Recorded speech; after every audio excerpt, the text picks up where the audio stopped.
Вітаємо на серії розмов Офісу зовнішніх зв'язків громади БХІ України на тему відновлення України.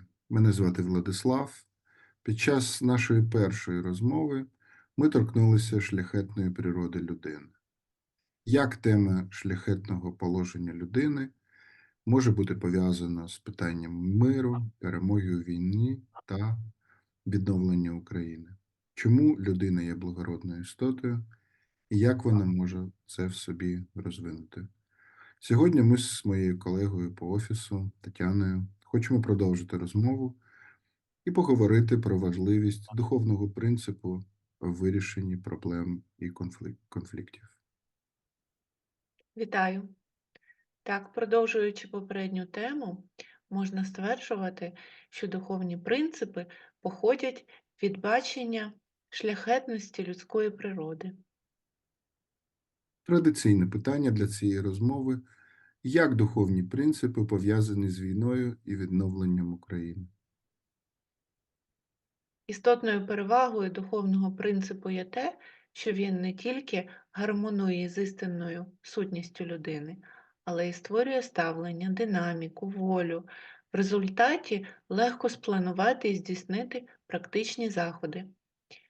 Проблеми могли би успішніше вирішуватись, якби спершу були визначені духовні принципи для кожного конкретного випадку, а потім ними керувалися.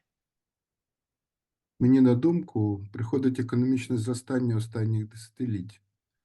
Якщо згадати довоєнну Україну та світ, це зростання було плодом науково-технічного прогресу.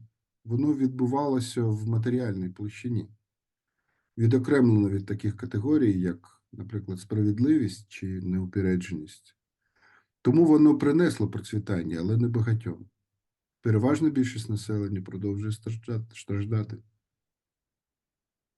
Але, на жаль, вважається, що ці виміри належать до сфери особистого і недоторканого, тому їх не прийнято обговорювати, і тим паче вони залишаються поза увагою політиків і лідерів. Однак досвід показує, що матеріальний розвиток неможливо розглядати відокремлено від питань етики і духовності. Так, справді, з допомогою духовних принципів можна знайти рішення усіх соціальних проблем. Такі принципи зміняють внутрішнє ставлення людини та ведуть до змін у суспільстві. Але давай перенесемо їх на те, що нас хвилює найбільше – припинення війни та встановлення миру. Звісно, давай. Це станеться не лише внаслідок підписання відповідних угод і протоколів. Колективна безпека, заснована тільки на таких угодах, не є тривкою, адже в основі своїй мир – це породження внутрішнього стану людини і її ставлення. Саме пробудження потрібного ставлення в суспільстві дає можливість знайти надійні рішення. Дуже часто для позначення якихось етичних чи моральних категорій ми використовуємо поняття загальнолюдських цінностей. Нам добре зрозуміло, що таке цінності. Це те, що має значення для людини і мотивує її, те, заради чого вона живе, докладає зусиль і готова жертвувати. Цінності можуть бути матеріальними, соціальними або етичними. Вони визначають те, про що людина або суспільна група вважає вартісним і важливим. Ми говоримо про них. Так, деякою мірою. Духовні принципи – це з одного боку певні діючі закони, виконання яких забезпечує людству добробут і процвітання, а з іншого боку – це орієнтири, до яких воно має прямувати, щоб суспільство стало благополучним і щасливим. Якщо добре подумати, то вони відомі кожній людині, наприклад, 10 заповідей. Заповіді – любити одне одного, творити добро, інші заповіді. Так, дію цих законів, духовних законів, ми спостерігаємо на духовному рівні буття. І вони реальні, так само, як реальні закони фізичного світу. Проте визначаються духовні принципи на найпотаємнішому рівні існування, на рівні зв'язку людини з Богом. Тому їх дія і втілення в життя мають такі потужні наслідки. Давай детально обговоримо їх, спираючись на віру Бахаї, яку ми представляємо.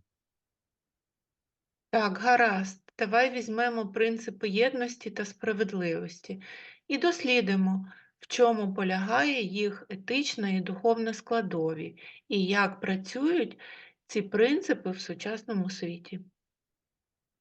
Ми говоримо про те, що з одного боку нам потрібна єдність, але її так важко зберігати. Тож, в чому секрет довершеної єдності? Яка сила потрібна для її встановлення, який зв'язок існує між нею та встановленням миру? З іншого боку, для встановлення єдності нам також потрібна справедливість. Проте нас також хвилює поняття справедливості з точки зору уявлення про те, що ніби релігія вчить не противитися злу. Давай розберемося в цьому і розставимо всі точки над «і». Гарна ідея, давай розберемось. Але сьогодні, щоб поставити крапку в нашій розмові, пропоную закінчити її віршем із потаємних слів Бахаули. Короткі рядки потаємних слів увібрали квінтесенцію божественних духовних законів. Саме в цьому вірші розглядається принцип чистого серця. А більше відео можна подивитись на каналі Громади Бахаї України в YouTube. Текст потаємних слів Бахаули також доступний на національному сайті в розділі «Бібліотека». Підписуйтесь на наш канал і побачимось! Побачимось, до зустрічі!